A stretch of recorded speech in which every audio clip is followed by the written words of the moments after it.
ഹോസ്പിറ്റലിൽ പോവുക, ഡോക്ടറെ കാണാന്നൊക്കെ പറയുന്നത് ആക്ച്വലി അത്ര രസമുള്ള സംഭവമൊന്നുമല്ല. ഒന്ന് നമുക്ക് വയ്യാണ്ടാണ് നമ്മൾ പോകുന്നത്. പിന്നെ അവിടെ ചെല്ലുമ്പോൾ പ്രതീക്ഷിക്കുന്നത് ഇഞ്ചക്ഷനും, കയ്പ്പുള്ള കുറേ മരുന്നുകളും, ചിലപ്പോൾ മേ ബി സർജറീസും ഒക്കെയാണ്. അപ്പോൾ അത്ര സന്തോഷമുള്ള കാര്യമല്ല. പക്ഷെ അത്ര ടെൻഷനൊന്നും ഇല്ലാതെ നമ്മൾ പോകുന്ന ഒരേ ഒരു ഡോക്ടർ അല്ലെങ്കിൽ ഒരേ ഒരു ഹോസ്പിറ്റൽ എന്ന് പറയുന്നത് ഒരു ഹോമിയോപ്പതി ഡോക്ടറുടെ അടുത്തേക്കാണ് അല്ലേ. അവിടെ കുറേ പഞ്ചാര മിഠായി പോലത്തെ ഗുളികകളും കുറേ തുള്ളിമരുന്നുകളും മാത്രമേ ഉള്ളൂ. സർജറി ഇല്ല, ഇഞ്ചക്ഷൻ ഇല്ല. അപ്പോൾ ഇന്ന് വളരെ കാം ആൻഡ് ക്വയറ്റ് ആയിട്ട് നമ്മൾ അങ്ങനെ പോകാൻ പറ്റുന്ന ഒരു ഡോക്ടറോടാണ് സംസാരിക്കുന്നത്. She's a homeopathy doctor, doctor Ruksana. Welcome to Arogyam. Thank you. ഈ പറഞ്ഞ പോലെ പണ്ട് തൊട്ടേ നമ്മൾ കുട്ടികൾക്ക് എന്തെങ്കിലും വയ്യായിക വരുമ്പോഴാണ് ഹോമിയോപ്പതി എന്നുള്ള ഓപ്ഷൻ നോക്കുന്നത്. അതിന് മൾട്ടിപ്പിൾ റീസൺസ് ആണ്. ഒന്ന്, ഈ പറഞ്ഞ മാതിരി നമുക്ക് പിള്ളേരെ കഴിപ്പിക്കാൻ എളുപ്പമാണ്, മിഠായി കൊടുക്കണ പോലെ കൊടുത്ത് കഴിപ്പിക്കാം. രണ്ട്, ഇതിന് സൈഡ് എഫക്റ്റ് ഇല്ല എന്നാണ് പറയുന്നത്. ആദ്യം ഞാൻ മിഠായിന്ന് തുടങ്ങി, അത് വർഷങ്ങളായിട്ടുള്ള ഡൗട്ടാണ്. എല്ലാവർക്കും ഈ പഞ്ചാര മിഠായി പോലത്തെ ഗുളിക കൊടുക്കുന്നത് എന്തിനാണ് നിങ്ങൾ? അതിൽ മരുന്ന് മിക്സ് ചെയ്തിട്ടാണ് കൊടുക്കുന്നതെന്നാണ് എനിക്ക് മനസ്സിലായിട്ടുള്ളത്, ഓരോരുത്തരുടെയും ഇൻഡിവിജ്വലായിട്ട്. അങ്ങനെ തന്നെയാണോ? അത് ശരിക്കും ഈ ഹോമിയോപ്പതി എന്ന് പറയുന്നത് ഡോക്ടർ സാമുവൽ ഹനിമാനാണ് ഹോമിയോപ്പതിയുടെ പിതാവ്. പിതാവ്. അപ്പോൾ അദ്ദേഹം ഈ ഹോമിയോപ്പതി കണ്ടുപിടിക്കാൻ തന്നെ കാരണം എന്ന് പറയുന്നത് ഡോക്ടർ ഒരു സർജൻ കൂടിയായിരുന്നു. അപ്പോൾ അന്നത്തെ കാലത്തൊക്കെ സർജറി എന്ന് പറയുന്നത് വിത്തൗട്ട് അനസ്തേഷ്യ ആയിരുന്നു, ഭയങ്കര പെയിൻഫുൾ ആയിരുന്നു. അതുകൊണ്ട് തന്നെ അത് ഭയങ്കര ആ ഒരു പെയിനും ആ ഒരു ബുദ്ധിമുട്ടും സഫർ ചെയ്യുന്നതൊക്കെ കണ്ടപ്പം ഡോക്ടർക്ക് തോന്നിയ ഒരു ഐഡിയ ആണ് ഹോമിയോപ്പതി സിസ്റ്റം. അപ്പോൾ അങ്ങനെ ഒരു പെയിൻലെസ് ആയിട്ട് ട്രീറ്റ് ചെയ്യുന്ന ഒരു മെത്തേഡ് കൊണ്ടുവന്നപ്പം ആള് ഒരു മെഡിസിൻ കൊണ്ട് പോലും ആ ഒരു ബുദ്ധിമുട്ട് പേഷ്യൻസിന് അറിയരുത് എന്ന് വിചാരിച്ചിട്ടാണ് ഈ ഒരു ശരിക്കും മീഡിയാസ്, പലതരം മീഡിയാസ് ആണത്. അതിപ്പോൾ നീ പറഞ്ഞ പോലെ കുഞ്ഞു കുഞ്ഞു ഗുളികകളായിട്ടുണ്ടാവും, പൗഡർ ആയിട്ടുണ്ടാവും, ടാബ്ലറ്റ് ഫോമിലുണ്ടാവും. അപ്പം ഏതാണെന്ന് സെലക്ട് ചെയ്ത്, അതായത് ആ രോഗിയുടെ അപ്പത്തെ കണ്ടീഷൻ അനുസരിച്ച് ആ രോഗിക്ക് ഏതാണ് ഏറ്റവും പ്രിഫറബിൾ, അതുപോലെ ഡോസേജ് എങ്ങനെ കൊടുക്കാം എന്നുള്ളതനുസരിച്ചാണ് നമ്മൾ അതിൽ മെഡിക്കേറ്റ് ചെയ്യുന്നത്. മെഡിസിൻസ് ഒക്കെ ആ രോഗിയുടെ പ്രത്യേകതയും രോഗത്തിൻ്റെ പ്രത്യേകതയൊക്കെ അനുസരിച്ച് നമ്മൾ ഡിഫറെൻറ്റ് മെഡിസിൻസാണ് കൊടുക്കുക. ഫോർ എക്സാമ്പിൾ നമ്മൾ ഫീവറിന് തന്നെ നോക്കുകയാണെങ്കിൽ 1000 സംതിങ് മെഡിസിൻസ് ഉണ്ടാവും. പനിക്ക് മാത്രം. ആ 1000 സംതിങ് മെഡിസിൻസ് ഉണ്ട്. അതിൽ നിന്ന് ആ രോഗത്തിൻ്റെ പ്രത്യേകത, അതായത് ഇപ്പോൾ ഒരു വൈറൽ ഫീവർ വരികയാണെങ്കിൽ അതിൻ്റെ കോസേഷൻ ഫസ്റ്റ്, അത് എന്തുകൊണ്ട് വന്നു, ഇപ്പോൾ മഴ നനഞ്ഞിട്ടാണോ, എന്താ റീസൺസ് ചോദിക്കും. അപ്പോൾ മഴ നനഞ്ഞതിന് ശേഷമാണോ, അല്ലെങ്കിൽ ചിലപ്പോൾ ചില കുട്ടികൾ ഫിയർ കൊണ്ട്, അതായത് ടെൻഷൻ കാരണമൊക്കെ ഇപ്പോൾ എക്സാം ഫിയർ ഒക്കെ പനി കണ്ടിട്ട്, അപ്പോൾ അങ്ങനത്തെ ഒക്കെ വരും. അപ്പോൾ അതൊക്കെ അനുസരിച്ച് നമ്മൾ ഡിഫറെൻറ്റ് മെഡിസിൻസാണ് കൊടുക്കുക. എല്ലാത്തിനും ഒരു മരുന്നല്ല ഹോമിയോയിൽ കൊടുക്കുക. അപ്പോൾ ആ ഒരു മരുന്ന് കറക്റ്റ് കണ്ടുപിടിച്ച് ഡോക്ടർ അത് കറക്റ്റ് ഈ മീഡിയാസ് ഏതാ യൂസ് ചെയ്യേണ്ടതെന്ന്, അതായത് കുഞ്ഞുങ്ങളാണെങ്കിൽ പിൽസിൽ, അതായത് ചെറിയ മധുരമുള്ള ഗുളികയിൽ കൊടുക്കുക, അവരെ ഹാപ്പി ആക്കുക എന്നുള്ളതാണ്. പിന്നെ വലിയവരാണെങ്കിലും മുതിർന്നവർക്ക് ഇപ്പോൾ ചോദിക്കുക ഷുഗർ ഉള്ള ആൾക്കാർക്ക് ഈ മരുന്ന് കഴിക്കാൻ പറ്റുമോ എന്നുള്ളതൊക്കെ. അപ്പോൾ പൗഡർ ഫോമിലുണ്ട്, ടാബ്ലറ്റ് ഫോമിലുണ്ട്. അതൊക്കെ എന്ന് പറഞ്ഞാൽ മിൽക്ക് ഷുഗർ, അതായത് ഷുഗർ ഓഫ് മിൽക്കിൽ നിന്ന് നമ്മുടെ പാൽപ്പൊടി, അതിൽ നിന്ന് അതിൻ്റെ പാടയും അതുപോലെ സ്വീറ്റ്സ് ഒക്കെ റിമൂവ് ചെയ്ത്, അതായത് ഫാറ്റ് കണ്ടന്റ് റിമൂവ് ചെയ്ത്, അതെ അതെ അതെ, അതൊക്കെ റിമൂവ് ചെയ്തിട്ട് കിട്ടുന്ന ഒരു പൗഡർ ഫോമാണ് ശരിക്കും നമ്മൾ ഇതിന് മെഡിക്കേറ്റ് ചെയ്ത് യൂസ് ചെയ്യുന്നത്. ഇത് മെഡിസിനായിട്ട് യാതൊരുവിധ പ്രശ്നങ്ങളും, അതായത് ഈ കോമ്പിനേഷൻ ഒരു പ്രശ്നവും മെഡിസിൻ ഉണ്ടാക്കാത്തത് കൊണ്ടാണ് ഇത്തരം മീഡിയാസ് നമ്മൾ ഉപയോഗിക്കുന്നത്. അതാണ് ശരിക്കും ഹോമിയോപ്പതിയുടെ ഈ ഒരു ഗ്ലോബ്യൂൾസ് കൊടുക്കാനുള്ള ഒരു സയൻസ് എന്ന് പറയുന്നത്. കുട്ടികളുടെ ഇത് ഓക്കെ, പക്ഷെ നമ്മൾ ഇപ്പൊ പഞ്ചാര ഗുളികയും ഇതൊന്നും ഇല്ലാണ്ട് നമുക്ക് ഡയറക്റ്റ് കൊടുത്തൂടെ മെഡിസിൻ? ഡയറക്റ്റ് കൊടുത്താൽ എന്താ പ്രശ്നം വരുന്നത് വെച്ചാൽ, രണ്ട് പ്രശ്നങ്ങളാണ് അതിലുള്ളത്. ഒന്ന്, നാക്കിൽ നമ്മൾ ഡയറക്റ്റായിട്ട് ഉറ്റിക്കുന്ന സമയത്ത് അവർക്ക് ചിലപ്പം ഇറിറ്റേഷനും അതുപോലെ തന്നെ ഒരു പുകച്ചിലൊക്കെ തോന്നും. അതുപോലെ ടേസ്റ്റിനൊക്കെ വ്യത്യാസം വരും പിന്നെ ഫുഡ് കഴിക്കുമ്പോഴൊക്കെ. അപ്പോൾ ആ ഒരു ബുദ്ധിമുട്ട് ഒഴിവാക്കാനും, പിന്നെ നമ്മുടെ ഡോസേജ്, അത് കൃത്യമായിട്ടുള്ള ഡോസ് കൊടുക്കണമല്ലോ. ഇപ്പോൾ ഒരാൾക്ക് ഇത്ര അളവിലേ കൊടുക്കാൻ പറ്റുള്ളൂ. അവരുടെ ഇമ്മ്യൂൺ സിസ്റ്റത്തിൻ്റെ ചേഞ്ചസ്, ഇവർക്ക് എത്രമാത്രം ടോളറേറ്റ് ചെയ്യാൻ പറ്റും, ഇവർക്ക് എത്രമാത്രം ഇമ്മ്യൂൺ സിസ്റ്റം ബൂസ്റ്റപ്പ് ചെയ്യേണ്ടത് ഇരിക്കുന്നു എന്നുള്ളതൊക്കെ നമ്മൾ കറക്റ്റ് അസസ് ചെയ്തിട്ടാണ് നമ്മൾ അതിൽ മെഡിക്കേറ്റ് ചെയ്ത് കൊടുക്കുന്നത്. ഇല്ലെങ്കിൽ ചെറിയ തരത്തിലുള്ള അഗ്രവേഷൻസ്, ഹോമിയോപ്പതി അഗ്രവേഷൻ എന്ന് പറയുമല്ലോ, ചെറുതായിട്ട് കൂടിയിട്ട് കുറയുന്നൊക്കെ പറയാം, ആ കണ്ടീഷനിലോട്ടൊക്കെ അത് വരും. മനസ്സിലായോ? അതുകൊണ്ടാണ് നമ്മൾ ആ ഒരു കറക്റ്റ് ഡോസേജ് ആ കറക്റ്റ് ഇതനുസരിച്ച് കൊടുക്കുന്നത്. അപ്പൊ ഈ കൂടിയിട്ട് കുറയുള്ളൂ. ഇപ്പൊ നമ്മൾ ഹോമിയോപ്പതി മെഡിസിൻ കഴിക്കുമ്പോൾ നമ്മൾ ആ കഴിക്കുന്ന ആളും അയാളുടെ ഫാമിലിയും ഒക്കെ പറയുന്നതാണ്, നമ്മളിത് കഴിച്ച പനിയല്ലേ, പനിയാണെങ്കിൽ ഒന്ന് പനിച്ചിട്ടേ അത് പോവുള്ളൂ എന്ന്. അതുപോലെ തന്നെയാണ് എല്ലാ രോഗങ്ങളും, ഒന്ന് നല്ലോണം കൂടിയിട്ടേ പോവുള്ളൂ. ഇല്ല, അങ്ങനെയില്ല. ഇല്ല, അല്ല, അത് ചില രോഗങ്ങൾക്കുള്ളൂ. അപ്പോൾ എന്താണെന്ന് വെച്ചാൽ ചില ഇപ്പം ക്രോണിക് കേസിൽ ഈ എക്സിമ, കരപ്പൻ എന്നൊക്കെയുള്ള കേസിൽ, അപ്പോൾ ആ കരപ്പന് ശരിക്കും നമുക്ക് ലങ്സുമായിട്ട് ബന്ധമുണ്ട്, ശ്വാസകോശമായിട്ട് ബന്ധമുള്ള ഒരു അസുഖമാണത്. അപ്പോൾ അതേപോലെ തന്നെ ചിലതരം സ്കിൻ ഡിസീസ് കിഡ്നി ഏറ്റവും റിലേറ്റ് ചെയ്തിരിക്കും. അപ്പോൾ ഏത് അവയവത്തിന് ഉള്ളിലുള്ള ശരിക്കും ഹോമിയോപ്പതിയുടെ ട്രീറ്റ്മെൻറ്റ് എന്ന് പറയുന്നത് internal to external, more important organs to less important organ, above downwards. ഇതാണ് ഞങ്ങളുടെ തിയറി. അപ്പോൾ അതനുസരിച്ച് നമ്മൾ കൊടുക്കുകയാണെങ്കിൽ ലങ്സിനുള്ള ഇഷ്യൂസ് ആദ്യം കുറഞ്ഞിട്ടാണ് നമ്മൾ എക്സ്റ്റേണൽ പാർട്ടിലുള്ള കുറയാം. അപ്പോൾ ഈ എക്സിമയൊക്കെ ഉള്ള രോഗികളൊക്കെ ആകുമ്പോൾ നമ്മൾ എക്സിമ എന്ന് പറഞ്ഞാൽ ഈ കരപ്പനൊക്കെ ഉള്ള രോഗികൾക്ക് നമ്മൾ ട്രീറ്റ്മെൻറ്റ് കൊടുക്കുമ്പോൾ ഫസ്റ്റ് നമ്മൾ കൊടുക്കുന്ന ഉള്ളിലെ സമയത്ത് ആസ്മ കാര്യമാണ് ഉണ്ടെങ്കിൽ ട്രീറ്റ് ചെയ്യുന്നത്. അതെ, ആ. ഇപ്പോൾ 5000 നമ്മൾ ചെക്ക് ചെയ്യുകയാണെങ്കിൽ അവർക്ക് IG കൗണ്ട് ആണ് കേട്ടോ ഇതിനൊക്കെ ചെക്ക് ചെയ്യാം. ഇപ്പോൾ ഈ അലർജി ഉള്ള ഈ രോഗിക്ക് IG കൗണ്ട് ചെക്ക് ചെയ്യുമ്പോൾ നമ്മൾ 5000 എബോവ് ഒക്കെ കണ്ടിട്ടുണ്ടെങ്കിൽ അവർക്ക് കാലതാമസം എടുക്കും ഇത് ക്യൂർ ചെയ്യാൻ. ഓ. അപ്പം നമ്മൾ ഈ ആദ്യം നമ്മൾ ഇത് കൊടുക്കുന്ന സമയത്ത് അവർ ആസ്മ ഉണ്ടെങ്കിൽ അത് ആസ്മ കുറയുന്ന സമയത്ത് ഈ സ്കിൻ അഗ്രവേറ്റ് ചെയ്യും. പിന്നെ ഓ. പനിയുടെ കേസ് എന്ന് പറയുമ്പോൾ പനി ശരിക്കും നമുക്ക് നമ്മുടെ ബോഡിയുടെ പ്രതിരോധ മെക്കാനിസം ആണല്ലേ. അതെ. അപ്പോൾ നമ്മുടെ ബോഡി അതിനെ ഇപ്പോൾ ഒരു വൈറസോ ബാക്ടീരിയ ഒക്കെ നമ്മുടെ ബോഡിയിൽ എൻ്റർ ചെയ്തിട്ടുണ്ടെങ്കിൽ അതിനെ നമ്മുടെ ബോഡി എതിർക്കുന്ന, അതായത് റിജക്റ്റ് ചെയ്യുന്നതാണ് ശരിക്കും ടെമ്പറേച്ചർ കൂട്ടിയിട്ട് അങ്ങനെ ചെയ്യാന്നുള്ളത്. അപ്പോൾ ആ സമയത്ത് നമ്മൾ നമ്മുടെ ഹോമിയോപ്പതി മെഡിസിൻസ് കൊടുക്കുമ്പോൾ സെയിം പ്രോസസ്സ്, അതായത് സിമിലർ സിംറ്റംസ് നമ്മൾ ആഡ് ചെയ്ത് കൊടുക്കുക. അപ്പോൾ ബോഡിയുടെ ഇമ്മ്യൂൺ സിസ്റ്റത്തെ ഒന്ന് സ്റ്റിമുലേറ്റ് ചെയ്യും ഒന്നുകൂടെ. അപ്പോൾ ചെറിയ തോതിൽ ടെമ്പറേച്ചർ റൈസ് ചെയ്യുമെങ്കിലും ഉള്ളിലെ ഇൻറ്റേർണൽ ഓർഗൻസിനൊന്നും സംഭവിക്കില്ല. അതിനുള്ള മെഡിസിൻസ് നമ്മൾ അതിൻ്റെ കൂടെ കൊടുക്കും. മനസ്സിലായോ? അതായത് ഹൈപ്പർ പൈറക്സിയ വന്ന് ഇൻറ്റേർണൽ ഓർഗൻസിന് എന്തെങ്കിലും വരാതിരിക്കാൻ, ആ ഇൻഫ്ലമേഷൻ റെഡ്യൂസ് ചെയ്യാനുള്ള മരുന്ന് നമ്മൾ കൂടെ കൊടുക്കും. അതുകൊണ്ട് അങ്ങനത്തെ ഒരു ഫിറ്റ്സ് കണ്ടീഷനിലോട്ടൊന്നും വരില്ല. ചെറിയ തോതിൽ അവർക്ക് ടെമ്പറേച്ചർ ചിലപ്പോൾ ആ ഒരു ദിവസം അങ്ങനെ കണ്ടെന്ന് വരും. പിറ്റേന്ന് അവർ ഫുള്ളി ഓക്കെ ആവുക ചെയ്യുന്നത്. അതായത് ഇപ്പോൾ ഒരു ഫീവറുള്ള കുട്ടിക്ക് നാളെ പിറ്റേന്ന് ടെമ്പറേച്ചർ മാറിയിട്ട് ബാക്കിയുള്ള അസുഖങ്ങൾ ഇപ്പോൾ ചുമയായിട്ട് കാണും, വേറെയുള്ള കാര്യത്തിന് നമ്മൾ ട്രീറ്റ്മെൻറ്റ് കൊടുക്കുമല്ലോ. അതെ. ആ ഒരു അവസ്ഥയിലേക്കല്ല വരാം. ഇപ്പോൾ ടെമ്പറേച്ചർ ഉണ്ടെങ്കിലും കുട്ടി കളിക്കുന്നുണ്ട്, അല്ലെങ്കിൽ കുട്ടി ഓക്കെയാണ്, ഫുഡ് weak ആക്കില്ല. ഫുഡ് കഴിക്കുന്നുണ്ട്, വീക്കല്ല എങ്കിൽ അത് കറക്റ്റാണ്. അത് തന്നെ മരുന്ന് കണ്ടിന്യൂ ചെയ്താൽ മതി, അത് ഫുൾ ക്യൂർ ആവും. നമ്മൾ മറ്റേത് ഇപ്പോൾ ഒരു 1 വീക്ക് ചിലപ്പോൾ മെഡിസിൻസ് കൊടുക്കേണ്ടി വരുമല്ലോ. ആ ഒരു കണ്ടീഷനിൽ ചിലപ്പോൾ നമ്മൾ 2 ദിവസം കൊണ്ട് സംഭവം മാറും. പക്ഷെ ആ ഒരു ദിവസം ചിലപ്പോൾ ടെമ്പറേച്ചർ ഉണ്ടാവും. ഒറ്റയടിക്ക് റിസൾട്ട് റിസൾട്ട് കാണുന്നില്ല. ആ പക്ഷേ ഒരു ദിവസം ചിലപ്പോൾ ടെമ്പറേച്ചർ ഉണ്ടാവും. പക്ഷെ പിറ്റത്തെ ദിവസം തൊട്ട് കുട്ടി ഫുള്ളി ഓക്കെ ആയിരിക്കും.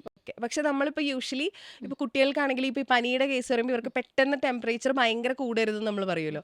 അപ്പോൾ ഈ ടെമ്പറേച്ചർ ഭയങ്കരമായിട്ട് റൈസ് ചെയ്യുമല്ലോ എന്ന് വിചാരിച്ചിട്ട് ആദ്യം കുട്ടികൾക്ക് പനി വന്നാൽ ഹോമിയോപ്പതി മെഡിസിൻ കഴിക്കുന്ന കുട്ടിയാണെങ്കിൽ പോലും ചിലപ്പോൾ ടെമ്പറേച്ചർ കുറയാൻ അലോപ്പതി മെഡിസിൻ കൊടുത്തിട്ട് എന്നിട്ട് അതൊന്ന് കുറഞ്ഞിട്ടാണ് ചിലപ്പോൾ ഹോമിയോപ്പതി മെഡിസിൻ കൊടുക്കുക. ശരിക്കും ഡയറക്റ്റ് നല്ല ഹൈ ഫീവർ ഉള്ള ഒരു കുട്ടിക്ക് ഹോമിയോപ്പതി മെഡിസിൻ എഫക്റ്റീവ് ആണോ? വളരെ എഫക്റ്റീവ് ആണത്. ആണോ? അങ്ങനെയാണ് നമ്മൾ കൊടുക്കേണ്ടത്. എന്താണോ ആ ഇൻഫ്ലമേഷൻ എപ്പോഴാണോ കൂടിയിരിക്കുന്ന സമയത്ത്, ചില ആൾക്കാർ പറയും ഒന്ന് കുറഞ്ഞിട്ട് നമുക്ക് ഹോമിയോയിൽ കാണിക്കാം. കാണിക്കാം. ആ കണ്ടീഷനിലാവുമ്പോൾ നമുക്ക് സിംറ്റംസ് കിട്ടൂല, എന്തുകൊണ്ട് ഈ കുട്ടിക്ക് വരുന്നു, അത് വരുന്ന സമയത്ത് എന്തൊക്കെ പ്രശ്നങ്ങളുണ്ട്. ഇപ്പം ടെമ്പറേച്ചർ മാത്രമായിരിക്കില്ല, ആ കുട്ടിക്ക് തലവേദന ഉണ്ടാവും, ചിലപ്പോൾ ടോൺസിലൈറ്റിസ് ഉണ്ടാവും, ഇയർ ഇൻഫെക്ഷൻ ഉണ്ടാവും. അപ്പോൾ അതൊക്കെ നമുക്ക് ചെക്ക് ചെയ്യണമെന്നുണ്ടെങ്കിൽ ആ കുട്ടിയെ ആ സമയത്ത് തന്നെ കാണണം. അങ്ങനെ കൊടുക്കുമ്പോൾ നമുക്ക് പെട്ടെന്ന് റിസൾട്ട് കിട്ടും. ചിലപ്പോൾ 2-3 ഹവേഴ്സിൻ്റെ ഉള്ളിൽ തന്നെ റിസൾട്ട് കിട്ടുന്നത്. ഓ ശരി, ഓക്കെ. അതാണത്. ഹോമിയോയിൽ നമ്മൾ അതുപോലെ കാലാകാലങ്ങളായിട്ട് പറഞ്ഞു വരുന്നൊരു കാര്യമാണ് ഹോമിയോ മെഡിസിൻ അല്ലേ സമയം എടുക്കും, ക്ഷമ വേണമെന്ന് സിനിമയിലൊക്കെ പറയണ പോലെ നല്ല സമയം എടുത്തിട്ടേ ഇത് മാറുള്ളൂ എന്ന്. അതെന്താ അത്രയും സമയം എടുക്കുന്നത്? ഇപ്പം അലോപ്പതി ആണെങ്കിലും അല്ലെങ്കിൽ വേറെ ഏത് ഫോം ആണെങ്കിലും ഒരുവിധം പെട്ടെന്ന് നമുക്ക് റിസൾട്ട് കിട്ടും. പക്ഷെ ഹോമിയോപ്പതി ടേക്സ് ടൈം. അതെന്താ അതിൻ്റെ അങ്ങനെ ഇല്ലല്ലോ. നമ്മൾ അക്യൂട്ട് കേസ് ഞാൻ പറഞ്ഞില്ലേ, ഫീവർ കേസൊക്കെ ആണെങ്കിൽ ചിലപ്പോൾ 2-3 മണിക്കൂറിൻ്റെ ഉള്ളിൽ തന്നെ മാറും. ചില കേസിൽ അതായത് നല്ല വൈറൽ ഇൻഫെക്ഷൻ ഒക്കെ ആണെങ്കിൽ നമ്മളും തന്നെ പാരസെറ്റമോളൊക്കെ കൊടുക്കുന്ന കുട്ടികളാണെങ്കിൽ ഇപ്പം ഒരു 3 നേരം ഒരു 3-4 തവണ കൊടുത്താലും ചിലപ്പോൾ ടെമ്പറേച്ചർ കുറയാണ്ട് ആൻറ്റിബയോട്ടിക് കൊടുക്കുന്ന കണ്ടീഷൻ ഉണ്ട്. അപ്പോൾ അങ്ങനത്തെ ഒക്കെ വൈറൽ ഇത്തിരി സ്ട്രോങ് ഉള്ള കണ്ടീഷനിൽ മാത്രമേ പിറ്റത്തെ ദിവസം ചെറിയ തോതിൽ പനിക്കുള്ളൂ. അതായത് 1 or 2 days മാക്സിമം അത്രേ പോകത്തുള്ളൂ. അല്ലാത്ത ഈ നോർമൽ ഇപ്പോൾ ആസ്മ വന്നിട്ട് നല്ല വലിവുള്ള ഒരു വ്യക്തി നമ്മളെ അടുത്ത് വരിക വെച്ചാൽ പെട്ടെന്ന് റിസൾട്ട് കിട്ടും. 1 മണിക്കൂറിൻ്റെ ഉള്ളിലൊക്കെ കുറയുന്ന മെഡിസിൻസ് ഹോമിയോ ഉണ്ട്. ആണോ? ഓ, ആസ്മയൊക്കെ വളരെ പെട്ടെന്ന് റിസൾട്ട് കിട്ടും. അപ്പോൾ ചില പേഷ്യൻസ് എന്നോട് ചോദിക്കാറുണ്ട്, ഡോക്ടർ എന്താ വല്ല സ്റ്റീറോയിഡും തന്നോന്ന്. ഞങ്ങൾ അവിടെ സ്റ്റീറോയിഡ് കഴിച്ചിട്ട് കുറയാത്ത അസുഖം പെട്ടെന്ന് നമ്മളെ മരുന്ന് കഴിച്ചപ്പോൾ അതിനെ വെല്ലുന്ന എന്താ ഡോക്ടർ തന്നതെന്ന് ചോദിക്കും ഈ ആസ്മ കേസിലൊക്കെ. അപ്പോൾ അത്രയും പെട്ടെന്ന് റിസൾട്ട് കിട്ടും. പിന്നെ ചില കേസ് നമ്മൾ ക്രോണിക് കേസസ്, ഇപ്പം എക്സിമ പോലെയുള്ള കേസൊക്കെ അല്ലേ, ഇപ്പോൾ കരപ്പൻ്റെ കേസിൽ, സോറിയാസിസിൻ്റെ കേസിൽ, അതൊക്കെ ഓട്ടോ ഇമ്മ്യൂൺ ഡിസീസ് അല്ലേ. അത് നമ്മൾ വേറെയുള്ള ശാസ്ത്രശാഖയിലാണെങ്കിൽ പോലും അത് ക്യൂർ ചെയ്യാത്ത കേസാണ്. മനസ്സിലായോ? അത് ക്യൂറബിൾ അല്ലാത്ത കണ്ടീഷൻ. അവർ പറയും ഇത് ഒന്ന് ട്രിഗർ ചെയ്യുന്ന സമയത്ത് നമ്മൾ ഡോക്ടറെ കാണിക്കും, ആ സമയത്ത് കുറച്ച് കുറയും, പിന്നെ നമ്മൾ കുറച്ച് കഴിയുമ്പോൾ വീണ്ടും ഇത് റിലാപ്സ് ചെയ്ത് വരും, അപ്പോൾ വീണ്ടും നമ്മൾ മരുന്ന് കഴിക്കും. അങ്ങനെ ലൈഫ് ടൈം നമ്മൾ കൊണ്ടുപോകുന്ന ഒരു പ്രോസസ്സ്. അതാണല്ലോ ക്രോണിക് ഡിസീസ്. അത്തരം ക്രോണിക് ഡിസീസിൻ്റെ കേസിൽ നമ്മൾ ഉള്ളിലേക്ക് മരുന്ന് കൊടുത്ത് ക്യൂർ ചെയ്യാൻ ചിലപ്പോൾ സമയമെടുക്കും. അത് ഞാൻ നേരത്തെ പറഞ്ഞ പോലെ ഇപ്പോൾ എക്സിമയുടെ കേസൊക്കെ ആണെങ്കിൽ ഒരു 5000 അബോവ് ഒക്കെ IG കൗണ്ടുള്ള കേസൊക്കെ ആണെങ്കിൽ നമുക്ക് ചിലപ്പം സമയമെടുക്കും. ഉള്ളിൽ നിന്ന് ഈ ആസ്മ കണ്ടീഷൻ, അതായത് ലങ്സിനെ അഫക്റ്റ് ചെയ്യാതെ, ഇൻറ്റേർണൽ ഓർഗൻസിനെ അഫക്റ്റ് ചെയ്യാതെ ഇത് പുറമേന്ന് തന്നെ ക്യൂർ ചെയ്യണം അല്ലേ.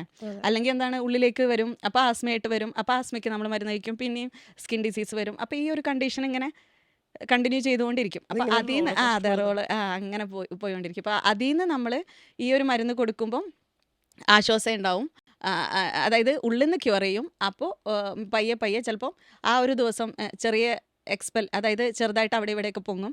പിന്നെ പിറ്റത്തെ ദിവസം അതൊക്കെ ഹീൽ ചെയ്യുന്ന കാണാം. പിന്നെയും ചെറുതായിട്ട് പൊങ്ങും. അങ്ങനെ അത് ഹീൽ ചെയ്ത് വരുള്ളൂ. അതിന് നമ്മൾ സമയം എടുക്കുക തന്നെ ചെയ്യും. അങ്ങനെ നമ്മൾ ക്യൂർ ചെയ്താലേ അത് പെർമനൻ്റ് ആയിട്ട് മാറുള്ളൂ. എന്തൊരു സാധനത്തിനും ചെറിയൊരു ക്ഷമ കൊടുത്താലല്ലേ നമുക്ക് പെർമനൻ്റ് ആയിട്ട് റിസൾട്ട് ഹീലിംഗ് കിട്ടും. ഉണ്ടാവുള്ളൂ.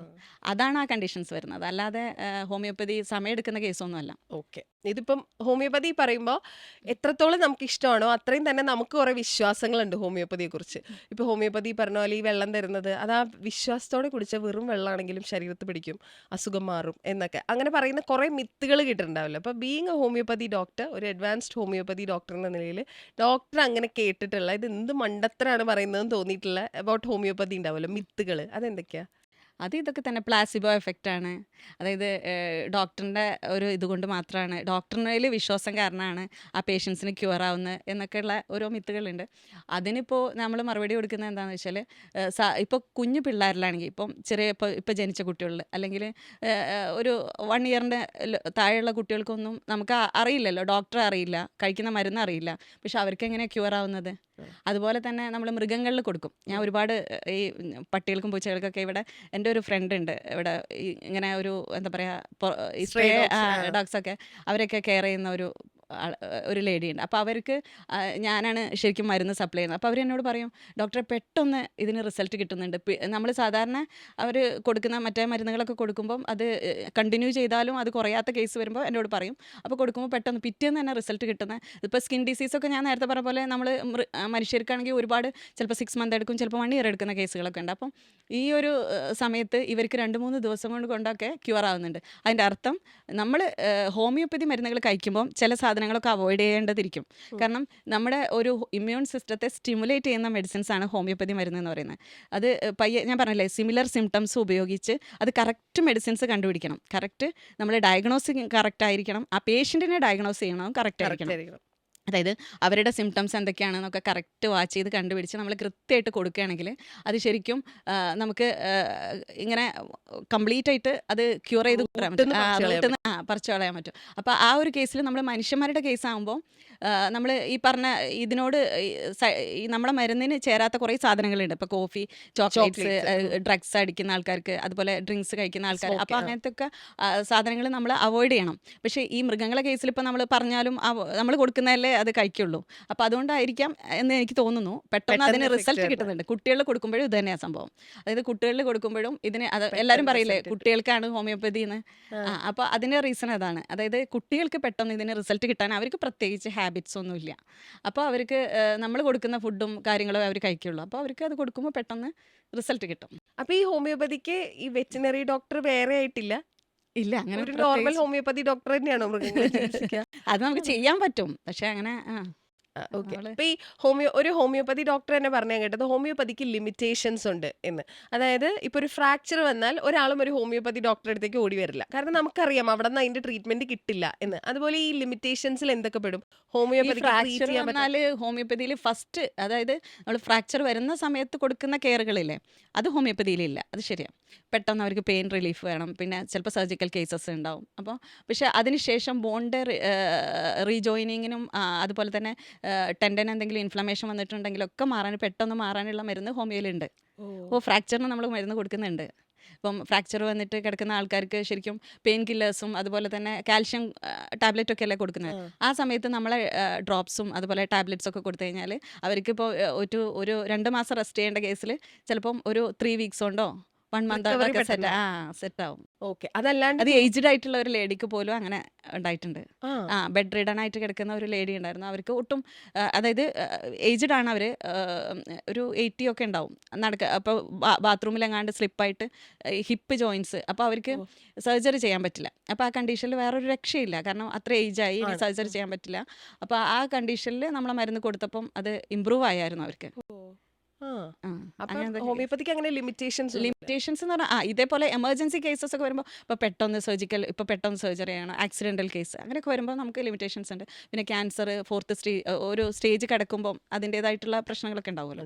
അപ്പോൾ അങ്ങനത്തെ ഒക്കെ സ്റ്റേജിൽ നമ്മൾ പിന്നെ കിഡ്നി ഡിസീസ്, ഡയാലിസിസ് ചെയ്യേണ്ട കേസിലൊക്കെ നമുക്ക് അതൊക്കെ ഇമ്പ്രൂവ് ചെയ്യാൻ പറ്റും എന്നല്ലാതെ അത് നമുക്ക് ഡയാലിസിസ് സ്റ്റോപ്പ് ചെയ്തിട്ട് നമുക്ക് അതെ അങ്ങനെയൊന്നും നമുക്ക് എടുക്കാൻ പറ്റില്ല. ഡയാലിസിസ് ചെയ്യേണ്ട കേസ് നമുക്ക് അത് ചെയ്യണ്ട, നമുക്ക് ഇങ്ങോട്ട് ചെയ്യാം, അങ്ങനെയൊന്നും ചെയ്യാൻ പറ്റില്ല. ഓക്കെ, ശരി. BHMS അല്ലേ നിങ്ങൾ പഠിക്കുന്നത്? അതായത് bachelor of homoeopathic science and surgery. അല്ല, ഹോമിയോപ്പതിക് മെഡിസിൻ ആൻഡ് സർജറി. ഇതിൽ സർജറി എന്തിനാ? സർജറി നിങ്ങൾ ചെയ്യാറില്ലല്ലോ സാധാരണ. സർജറി എന്ന് പറയുന്നത് ശരിക്കും നമ്മൾ പഠിക്കുന്നുണ്ട്. തേർഡ് ഇയറിൽ നമ്മുടെ സബ്ജക്റ്റാണ് സർജറി വരുന്നുണ്ട്, ഗൈനക്കോളജി വരുന്നുണ്ട്, ഒബ്സ്ട്രറ്റിക്സ് ഒക്കെ വരുന്നുണ്ട്. ഓ, അപ്പം എന്താണോ അലോപ്പതിക്കാർ പഠിക്കുന്നത് 4.5 years plus 1 year house surgency same തന്നെയാണ് നമുക്ക് രണ്ട് പേർക്കും. അപ്പോൾ ഈ നമ്മൾ അവർ പഠിക്കുന്ന എല്ലാം ഞങ്ങൾ പഠിക്കുന്നുണ്ട്, കൂടെ ഞങ്ങളുടെ സബ്ജക്ട്സും കുറച്ച് പഠിക്കുന്നുണ്ട്. അപ്പോൾ ഇത് പഠിക്കാനുള്ള റീസൺ എന്ന് പറഞ്ഞാൽ നമ്മൾ സർജിക്കൽ കേസ് കുറേ മാനേജ് ചെയ്യുന്നുണ്ട്. Kidney stone, gall bladder stone, fibroid uterus, thyroid, ഗോയിറ്ററിൻ്റെ പ്രോബ്ലംസ്, അങ്ങനെ ഒരുപാട് സർജിക്കൽ കേസ് നമ്മൾ മാനേജ് ചെയ്യുന്നതുകൊണ്ട് നമുക്കതിനെക്കുറിച്ച് അതിൻ്റെ പ്രോഗ്നോസിസ് ഒരു ഡിസീസിൻ്റെ, അതുപോലെ ആ ഡിസീസിനെ കുറിച്ച് നമുക്ക് ഡീറ്റെയിൽഡ് ആയിട്ട് അറിയണം. അപ്പോൾ അതിനു വേണ്ടി നമ്മൾ സർജറി പഠിക്കുന്നുണ്ട്. അത് പ്രാക്ടിക്കൽ അവരുടെ ഹോസ്പിറ്റലിൽ തന്നെ പോയിട്ട് മെഡിക്കൽ കോളേജിൽ പോയിട്ട് നമ്മളത് പഠിക്കുന്നുണ്ട്. അപ്പൊ ശരിക്കും പറഞ്ഞു കഴിഞ്ഞാൽ MBBSകാർ പഠിക്കുന്നതും ആ. പ്ലസ് എക്സ്ട്രയും കൂടെ പഠിച്ചിട്ടാണ് ഒരു ഹോമിയോ ഡോക്ടർ അതെ, അവർക്കും അങ്ങനെ തന്നെ ഉണ്ടാവും. അവരുടെ മെഡിസിൻസും എക്സ്ട്രാ പഠിക്കേണ്ടി പഠിക്കാനുണ്ടാവും അല്ലെ? അതെ, അതെ. ഓക്കെ, ശരി. നമ്മൾ ഏറ്റവും കൂടുതൽ ഫേസ് ചെയ്യുന്ന ഒരു പ്രശ്നം ഡിപ്രഷൻ, സ്ട്രെസ് ഒക്കെയാണല്ലോ. ഹോമിയോപ്പതിയിൽ അതിന് ട്രീറ്റ്മെന്റ് ഉണ്ടോ? സ്ട്രെസ്സിന്, ഡിപ്രഷനൊക്കെ? ഓ, അത് ഹോമിയോപ്പതി ശരിക്കും നമ്മൾ ഏറ്റവും കൂടുതൽ ഇമ്പോർട്ടൻസ് കൊടുക്കുന്നത് തന്നെ മൈൻഡ് സിംറ്റംസിനാണ്. ഇപ്പോൾ ആ ഒരു പേഷ്യൻ്റ്, ഇപ്പോൾ ഒരു കുട്ടി വരാമെന്ന് വെച്ചോ, അപ്പോൾ ആ കുട്ടി ട്രീറ്റ് ചെയ്യാൻ വരുമ്പോൾ ആ കുട്ടി നമ്മുടെ അടുത്ത് പറയാണ്, എനിക്ക് ഇന്ന പ്രശ്നമുണ്ട് കേട്ടോ ഡോക്ടറെ, എനിക്ക് ഇന്നലെ പനിച്ചു, എനിക്ക് ചുമച്ചു, അങ്ങനെ പറയുന്ന പേഷ്യൻ്റ് എന്ന് പറയുന്നത് അതിന് നമ്മൾ അപ്പം തന്നെ നമ്മൾ കൺസിഡർ ചെയ്യണം, ഇതൊരു ഫോസ്ഫറസ് ടൈപ്പ് ഓഫ് പേഷ്യൻ്റ് ആണ്. ഫോസ്ഫറസോ? അതായത് എക്സ്പോസ് ചെയ്തെല്ലാം പറയുന്നുണ്ട്. ഓക്കെ. ചില പേഷ്യൻസ് ഇപ്പോൾ ഒരു 20 വയസ്സുള്ള കുട്ടിയായിരിക്കും, പക്ഷെ അത് വന്നിട്ട് അതിനോട് എന്താ പ്രോബ്ലം എന്ന് ചോദിക്കുമ്പോൾ അമ്മ പറയുന്നു പറയും. മനസ്സിലായോ? ഓ, അത് അപ്പോൾ നമ്മൾ അത് നമ്മൾ പറയുന്നതാണ് നാട്രമൂർ ടൈപ്പ്. അതായത് അവരൊന്നും പറയില്ല, ഒക്കെ മറ്റുള്ളവർ പറഞ്ഞ് അവർക്ക് ചെയ്തു കൊടുക്കണം. അപ്പം ഇവരുടെ സ്വഭാവ രീതി വരെ അതുവരെ നിങ്ങൾ നമ്മൾ നിരീക്ഷിക്കും. കൺസിഡർ ചെയ്യണം. ഓ. എന്നാലേ നമുക്ക് അപ്പം നമ്മൾ അതിൽ നിന്ന് അത് കൺസിഡർ ചെയ്തു.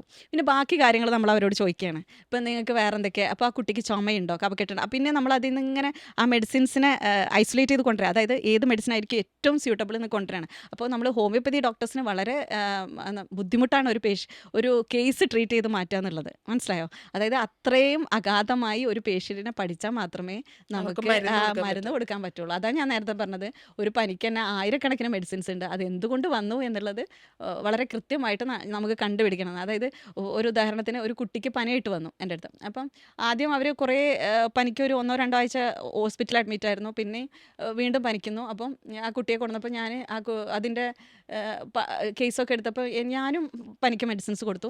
പിറ്റേന്നും അവർ വിളിച്ചു, ഡോക്ടറെ ടെമ്പറേച്ചർ ഒട്ടും കുറയണില്ല, എന്താ ചെയ്യാന്ന്. അപ്പം ഞാൻ ബാക്കി കാര്യങ്ങളൊക്കെ അവരോട് ചോദിച്ചപ്പോൾ ഈ കുട്ടിയുടെ ഫാദർ ഗൾഫിൽ പോയി. അപ്പോൾ പെട്ടെന്ന് ഇതിൻ്റെ കൂടെ ഉണ്ടായിരുന്ന ആളായിരുന്നു, പെട്ടെന്ന് പോയതിൻ്റെ അവർ ഭയങ്കര അറ്റാച്ച്ഡ് ആയിരുന്നു. അപ്പോൾ ആ പോയതിൻ്റെ പ്രശ്നമാണ് ആ കുട്ടിയിൽ കൂടുതലുള്ളത്. അപ്പോൾ അതനുസരിച്ച് ആ ഒരു ഫിയറും ഇതൊക്കെ അനുസരിച്ച് അക്കോണൈറ്റ് പറഞ്ഞ മെഡിസിൻ കൊടുത്തപ്പം അതൊക്കെ ഒറ്റയടിക്ക് വിത്തിൻ 2 hours ഉള്ളിൽ പനി നിന്നു. അതാണത്. അത് പെക്യൂലിയർ സിംറ്റംസ് കണ്ടുപിടിച്ച് അതിനനുസരിച്ച് കൃത്യമായ മരുന്ന് കൃത്യമായ ഡോസ് കൊടുത്തു കഴിഞ്ഞാൽ നമുക്ക് സഡൻ റിസൾട്ട് കിട്ടും. അതാണ് ഞാൻ പറഞ്ഞത്.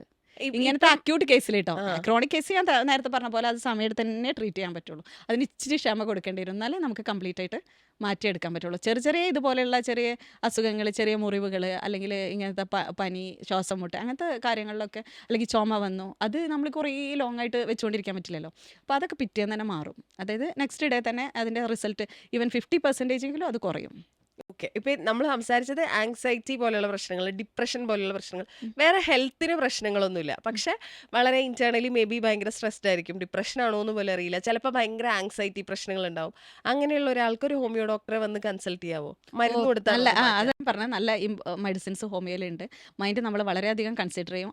അതുകൊണ്ടാണ് ഞാൻ അതിനെക്കുറിച്ച് കൂടുതൽ പഠിക്കാൻ വേണ്ടി MSc സൈക്കോളജി വരെ എടുത്തത്. ആണോ? അതെ, അതായത് നമുക്ക് മൈൻഡിന് അധികം വളരെ ഇമ്പോർട്ടൻസ് ഉണ്ട്.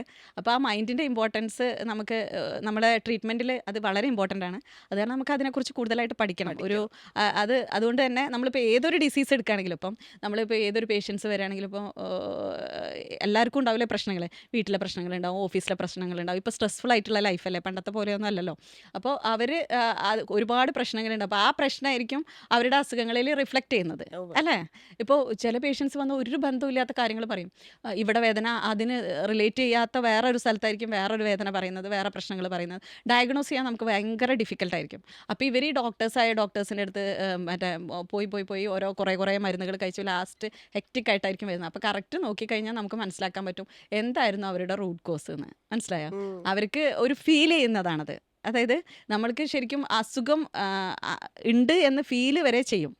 ഓ മനസ്സിലായോ? നമ്മുടെ മൈൻഡ് അതുപോലെയുള്ള സെറ്റപ്പ്. നമ്മൾ എന്താണോ നമ്മൾ പറഞ്ഞു കൊടുക്കുന്നത്, അതായത് നമ്മുടെ ബ്രെയിനിൽ നമ്മളിപ്പോൾ ഒരു ഒരു മുറിവുണ്ടെങ്കിൽ നമ്മളൊക്കെ അത് ഹീൽ ചെയ്യണമെങ്കിൽ ഇതെനിക്ക് മുറിവുണങ്ങാൻ സാധ്യതയില്ല, ഇതെനിക്ക് എപ്പോഴും പഴുക്കുന്നതാണ്, എൻ്റെ ശരീരം സമയം ഇങ്ങനെയാണ് എന്ന് നമ്മൾ പറയുമ്പോൾ അത് അങ്ങനെ തന്നെയാണ് നമ്മുടെ ബ്രെയിൻ അതനുസരിച്ചാണ് പ്രവർത്തിക്കുക. അപ്പോൾ നമ്മുടെ ബോഡിയിൽ ഈ എന്താ ക്ലോട്ടിങ് ഫാക്ടേഴ്സോ അങ്ങനത്തെ കാര്യങ്ങളൊന്നും ഉണ്ടാവില്ല. പിന്നെ ആ മുറിവുണങ്ങാൻ പ്രയാസമാവും. എന്നാൽ ഇത് പെട്ടെന്ന് ചില ആൾക്കാർ കണ്ടിട്ടില്ല, ക്യാൻസർ വന്ന ആൾക്കാരാണെങ്കിലും പെട്ടെന്ന് അവരുടെ ഇത് റിക്കവർ റിക്കവർ ആയി ആവുന്ന തിരിച്ചു വരും. തിരിച്ചു വരും. ചില ആളുകൾ അതുകൊണ്ട് തന്നെ ചിലപ്പം 2-3 ദിവസം ക്യാൻസർ ആണെന്ന് ഡിറ്റക്ട് ചെയ്താൽ ഉടനെ കുറച്ച് ദിവസത്തിനുള്ളിൽ തന്നെ മരിച്ചു പോകും. അപ്പോൾ ഈ ഒരു കണ്ടീഷനൊക്കെ ശരിക്കും നമ്മുടെ മനസ്സ് ഭയങ്കര മനസ്സ് പവർഫുൾ ഭയങ്കര ആണ്. പവർഫുൾ ആണ്. അപ്പോൾ ആ മനസ്സിന് പറ്റിയ മെഡിസിൻസ് ഹോമിയോയിൽ ഉണ്ടായതുകൊണ്ട് ഈ സ്ട്രെസ്സ് അങ്ങനത്തെ ഒക്കെ മാനേജ് ചെയ്യാനുള്ള വളരെ നല്ല മെഡിസിൻസ് ഹോമിയോയിൽ ഉണ്ട്. ഓക്കെ. അപ്പൊ ഈ ഫിയർ സ്ട്രെസ്ഡ്, ഡിപ്രസ്ഡ്, അതെ അതെ, ആൻസൈറ്റി കുട്ടികളൊക്കെ സ്കൂളിൻ്റെ പ്രശ്നങ്ങളുണ്ടെങ്കിൽ പലതരത്തിലുള്ള ഫിയറുകളില്ലേ ഇപ്പം. കുട്ടികൾക്കാണെങ്കിൽ സ്കൂൾ പോകുന്ന കുട്ടികൾക്കാണെങ്കിൽ സ്കൂൾ പോകുന്നത് കൊണ്ടുള്ള, അതായത് എക്സാം ടെൻഷൻസ്, ഓഫീസിലെടുക്കുന്നവർക്ക് അതിൻ്റേതായിട്ടുള്ള പ്രഷർ കൊണ്ടുള്ള ടെൻഷൻസ്, അങ്ങനെ പലതരത്തിലുള്ള ടെൻഷൻസ് വരുന്നതുകൊണ്ട് അവരെ മനസ്സിലാക്കി അവരെന്താണോ എന്ന് മനസ്സിലാക്കി ട്രീറ്റ് ചെയ്യുക എന്നുള്ളതാണ് ഹോമിയോപ്പതിയിൽ ചെയ്യുന്നത്. അല്ലാതെ നീ ഓരോ പാർട്സ് വെച്ചിട്ട് നിങ്ങൾക്ക് ചെവിയിലാണല്ലേ പ്രശ്നം അപ്പോൾ ചെവിയുടെ അതിൻ്റെ മരുന്ന് തരാം, മരുന്ന്, അതല്ല. അല്ലെങ്കിൽ മൂക്കിലാണ് പ്രശ്നമെങ്കിൽ മൂക്കിൻ്റെ മരുന്ന്, അങ്ങനെയല്ല. ഇപ്പോൾ ഒരു അലർജിയുള്ള പേഷ്യൻ്റ് ആണെങ്കിലും അവരെ വേറെ എന്തൊക്കെ ഫാക്ടേഴ്സ്, ഇപ്പോൾ ചില രോഗികളിൽ ഞാൻ കണ്ടിട്ടുണ്ട് അവർക്ക് കൗണ്ട് വേരിയേഷൻസ് ഒന്നും ഉണ്ടാവില്ല, പക്ഷെ അവർ സിംറ്റംസ് ഉണ്ടാവും അലർജിയുടെ. അപ്പോൾ അങ്ങനത്തെ കേസുകളിൽ ഈ മൈൻഡ് വളരെ ഇമ്പോർട്ടൻ്റ് ആണ്. മൈൻഡ് വരുമ്പോൾ എന്ന് വെച്ചാൽ അവർക്ക് കൺസ്ട്രിക്ഷൻ ഉണ്ടാവും, ബോഡിയിൽ ഹോർമോൺ ചേഞ്ച് വരുന്നത് കൊണ്ട് ഇതേ ബുദ്ധിമുട്ടുകളുണ്ടാവും. ബുദ്ധിമുട്ടുണ്ടാവും. ശ്വാസകോശത്തിലൊക്കെ സെയിം കൗണ്ടുള്ള ആളുടെ ആ പ്രശ്നങ്ങൾ അതെ വരും. അതെ അതെ, ട്രക്കിയൽ ട്രാക്ക് കൺസ്ട്രിക്ട് ചെയ്യും, അതായത് നമ്മുടെ ശ്വാസകോശ കോയിൽ ചുരുങ്ങും. അപ്പോൾ ആ സമയത്ത് അവർക്ക് ബ്രീത്ത് എടുക്കാൻ ബുദ്ധിമുട്ടുണ്ടാവും. ചില ആൾക്കാരൊക്കെ കണ്ടിട്ടില്ല, ദേഷ്യം, ഞാൻ അവളോട് ചില എന്താ ആൾക്കാർ വരുമ്പോൾ പറയും, എൻ്റെ വൈഫ് ഡോക്ടർ, ഞാൻ അവളോട് ഇപ്പോൾ ദേഷ്യപ്പെടാറേ ഇല്ല, ഒന്ന് ദേഷ്യപ്പെട്ട് കഴിഞ്ഞാൽ അപ്പം അവൾക്ക് എന്താ ശ്വാസം മുട്ടും ആ. എന്നുള്ളതൊക്കെ പറയും. അപ്പോൾ ഇതാണ്, അതായത് നമ്മുടെ ഹോർമോൺ നമ്മുടെ മൈൻഡിലുള്ള ചേഞ്ച് കൊണ്ട് ഹോർമോൺ വേരിയേഷൻ വരുമ്പം നമുക്ക് കൺസ്ട്രിക്ഷൻ വരും. മനസ്സിലായോ? ഇപ്പം കോവിഡിന് ശേഷം നമ്മളെല്ലാവരും ഒരുമിച്ച് ഒരുപോലെ പറയുന്ന ഒരു കാര്യമാണ്, നമ്മുടെ മൊത്തത്തിലൊരു ഇമ്മ്യൂണിറ്റിക്ക് ഒരു പ്രശ്നം വന്നിട്ടുണ്ട്. കൂടുതൽ ശ്വാസകോശ റിലേറ്റഡ് പ്രശ്നങ്ങൾ വരുന്നു, ബ്രീതിങ് ഇഷ്യൂസ് വരുന്നു, ജലദോഷവും പനിയൊക്കെ റിപ്പീറ്റഡ് ആയിട്ട് വരുന്നു. പണ്ട് ഇത്ര ഇല്ലായിരുന്നു എന്ന് നിങ്ങൾ ആസ് ഡോക്ടേഴ്സ് അത് ഫീൽ ചെയ്തിട്ടുണ്ടോ? അതുണ്ട്. അതിന് റീസണ് ഒരുപാടുണ്ട്. അതായത് നമ്മൾ ഒന്ന് കോവിഡ് വൈറസ് ഇൻഫെക്റ്റ് ചെയ്ത ആളുകൾക്ക്, അങ്ങനത്തെ ആളുകൾക്ക് നമ്മുടെ ബോഡിയിൽ ചേഞ്ചസ് വരും. ഉം. അതായത് ഹെറിഡിറ്ററി ആയിട്ട് അലർജി ഉള്ള ആളുകൾക്ക് ആദ്യമൊന്നും ഒരു പ്രശ്നം ഉണ്ടാവില്ല, പക്ഷേ ഒരു സ്റ്റിമുലേഷൻ കിട്ടിക്കഴിഞ്ഞാൽ അത് ബോഡിയിൽ സെൻസിറ്റീവ് ആവും, ട്രിഗർ ആവും. മനസ്സിലായി? അങ്ങനെയുള്ള ആളുകളുണ്ടാവും. അല്ലാത്ത ആളുകൾക്ക് ഈ വൈറസ് അഫക്റ്റ് ചെയ്തുകൊണ്ട്, ഇത് ഒരു സ്ട്രോങ് വൈറസ് ആയിരുന്നല്ലോ, അപ്പോൾ ഈ ഒരു വൈറസ് അഫക്റ്റ് ചെയ്തതുകൊണ്ട് ചില ചേഞ്ചസ് ബോഡിയിൽ വന്നിട്ട് സെൻസിറ്റീവ് ആവും, ബോഡി, നമ്മുടെ ഇമ്മ്യൂൺ സിസ്റ്റം സെൻസിറ്റീവ് ആവും, അപ്പോൾ ഇങ്ങനെ വരും. അതുപോലെ തന്നെ എന്താ വരുന്ന പ്രശ്നമാണ് ഈ കോവിഡ്. എന്താ കോവിഡ് കാരണം നമുക്ക് ലോക്ക്ഡൗൺ വന്നല്ലോ. ഉം. ആ ലോക്ക്ഡൗണിൻ്റെ സമയത്ത് ആളുകൾ പുറത്തിറങ്ങാണ്ടായി, അതുപോലെ തന്നെ മിംഗ്ലിംഗ് ഇല്ലാണ്ടായി. അപ്പോൾ ഫുൾ ഐസൊലേറ്റഡ് ആയിട്ട് മാസ്കും വെച്ച് സാനിറ്റൈസറും വെച്ച് ഇങ്ങനെ ജീവിച്ചിട്ട് പെട്ടെന്ന് അവർ എക്സ്പോസ് ചെയ്യുമ്പം അവർക്ക് അതിൻ്റേതായിട്ട്, നമ്മളെ ബോഡിയും കണ്ടിട്ടില്ലേ, നമ്മളിപ്പം ഒരു ക്ലൈമറ്റിൽ നിന്ന് വേറൊരു ക്ലൈമറ്റിക്ക് വരുമ്പം അഡാപ്റ്റ് ചെയ്യാൻ ബുദ്ധിമുട്ട് അങ്ങനെയൊക്കെ വരില്ല. അതേപോലെ നമ്മുടെ ഇമ്മ്യൂൺ സിസ്റ്റത്തിനും അഡാപ്റ്റ് ചെയ്യാൻ ബുദ്ധിമുട്ട് വരും. അപ്പോൾ അതിനനുസരിച്ചുള്ള പ്രശ്നങ്ങൾ ഇമ്മ്യൂൺ സിസ്റ്റത്തിൽ ഉണ്ടാവും. മനസ്സിലായോ? അതായത് പെട്ടെന്ന് പൊടി തട്ടുമ്പോൾ അവർ സെൻസിറ്റീവ് ആവും, അലർജിക് പ്രശ്നങ്ങൾ ഉണ്ടാക്കും, കഫ് ഉണ്ടാവും. എന്താണോ ശരിക്കും ഈ തുമ്മൽ വരുന്നത് അല്ലെങ്കിൽ ചുമ വരുന്നത് ഒക്കെ നമ്മുടെ ശ്വാസകോശ കോയലിനകത്ത് എന്തെങ്കിലും ഒബ്സ്ട്രക്ഷൻ വരുന്നത് പുറത്തോട്ട് പുറത്തേക്ക് തള്ളാനുള്ള ഒരു മാർഗ്ഗമാണ്. മനസ്സിലായോ?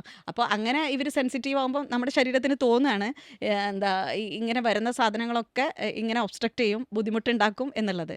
അങ്ങനെ അതിനെയാണ് നമ്മൾ സെൻസിറ്റീവ്നെസ് എന്ന് പറയുന്നത്. അതാണ് ശരിക്കും ഈ കോവിഡ് സെൻസിറ്റിവിറ്റി സമയത്തൊക്കെ കൂടിയിട്ടുണ്ട്. സെൻസിറ്റിവിറ്റി കൂടിയിട്ടുണ്ട്. കോവിഡ് സമയത്ത് ഈ കോവിഡ് കഴിഞ്ഞതിന് ശേഷം മേ ബി അത് വൈറസ് കൊണ്ടാവാം, അല്ലെങ്കിൽ ഇതേപോലെ നമ്മൾ എല്ലാം റെസ്ട്രിക്റ്റ് ചെയ്ത് എല്ലാം ഫുൾ കെയർ ചെയ്ത് ജീവിക്കുന്നതുകൊണ്ടാണ്. അതാണ് ഞാൻ പറഞ്ഞ നേരത്തെ, തെരുവിലൊന്നും ജീവിച്ചുകൊണ്ടിരുന്ന ആളുകൾക്കൊന്നും അത്ര വലിയ പ്രശ്നങ്ങൾ ഉണ്ടായിരുന്നില്ല കോവിഡ് സമയത്ത്. കൂടുതലായിട്ട് അഫക്റ്റ് ചെയ്തിരിക്കുന്നത് നമ്മൾ അത്രയും കെയർഫുൾ, ഓവർ ഡോക്ടേഴ്സ് കെയർ കുറേ ചെയ്ത് ഡോക്ടേഴ്സ് കുറേ ആളുകൾ മരിച്ചിരുന്നു. പിന്നെ അങ്ങനെ ഓവർ കെയർ ചെയ്യുന്ന ആളുകളാണ് കൂടുതലായിട്ട് മരിച്ചത് പ്രശ്നത്തിൽ കണ്ടിട്ടുള്ളത്. പെട്ടിട്ടുള്ളത്. ഇപ്പോൾ വെയിൽ കൊള്ളുന്ന ഒക്കെ ഇഷ്യൂസാണ്. വെയിലൊന്നും നമ്മൾ കൊള്ളാത്തതുകൊണ്ട് നമുക്ക് വൈറ്റമിൻ ഡി ഉൽപ്പാദിപ്പിക്കുന്നില്ല. നമ്മുടെ ബോഡിയുടെ കുറേ ഫങ്ഷൻസ് നടക്കണമെങ്കിൽ ഇതൊക്കെ വേണേ.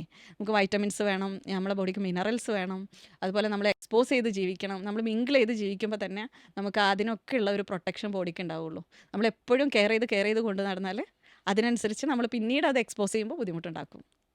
ഓട്ടോ ഇമ്മ്യൂൺ ഡിസീസ് നമ്മൾ പറഞ്ഞില്ലേ, അപ്പോൾ കുറേ ആയിട്ട് നമ്മൾ ഈ അടുത്തായിട്ട് കുറേ കോമൺ ആയിട്ട് കേൾക്കുന്ന ഒരു കാര്യം, ഇപ്പം നമുക്ക് ചിലപ്പോൾ മനസ്സിലാവണമെന്നില്ല നമുക്കുള്ള പ്രശ്നം അതൊരു ഓട്ടോ ഇമ്മ്യൂൺ ഡിസീസിന്റെ ഭാഗമാണോ എന്ന്. യൂഷ്വലി ഓട്ടോ ഇമ്മ്യൂൺ പ്രശ്നങ്ങളായിട്ട് കണ്ടുവരുന്ന കാര്യങ്ങൾ എന്തൊക്കെയാ? ഓട്ടോ ഇമ്മ്യൂൺ ഡിസീസ് എന്ന് പറയുമ്പോൾ ഞങ്ങൾ ട്രീറ്റ് ചെയ്യുന്നത് വെള്ളപ്പാണ്ട്. ആ. അതുപോലെ തന്നെ എന്താ സോറിയാസിസ്, അങ്ങനെ ഒരുപാട് ഡിസീസ് ഉണ്ട് ഇതായിട്ട് റിലേറ്റ് ചെയ്തിട്ടുള്ള. നമ്മൾ ഒരു അസുഖം ഇപ്പം ഒരു ടെസ്റ്റിലും കണ്ടില്ല, അല്ലെങ്കിൽ ഈ അസുഖം മരുന്ന് കഴിച്ചിട്ടോട്ട് മാറുന്നില്ല എന്ന് പറയുമ്പോൾ ലാസ്റ്റ് ഡോക്ടേഴ്സ് പറയുന്ന ഒരു വാക്കാണ് ഓട്ടോ ഇമ്മ്യൂൺ ഡിസീസ് ആയിരിക്കുന്നത്. അങ്ങനെയുണ്ട്, മനസ്സിലായോ? അപ്പം അതിൻ്റെ റീസൺ കണ്ടുപിടിക്കാൻ ആ പറ്റാത്ത എല്ലാ രോഗങ്ങളും രോഗങ്ങൾക്കും നമ്മൾ ഓട്ടോ ഇമ്മ്യൂൺ ഡിസീസ് എന്ന് അങ്ങോട്ട് പറയും ചില കണ്ടീഷനിൽ. അപ്പോൾ അതായത് നമ്മുടെ ബോഡിയിൽ എന്താ ട്രിഗർ ചെയ്യുന്നത് നമുക്ക് മനസ്സിലാവില്ല. പല കാര്യങ്ങളുണ്ട്. മെയിനായിട്ട് നമ്മൾ ഞാൻ ചികിത്സിക്കുന്നത് ഈ ഓട്ടോ ഇമ്മ്യൂൺ ഗണത്തിൽപ്പെടുന്നത് ഈ ഒരു കേസുകളൊക്കെയാണ്.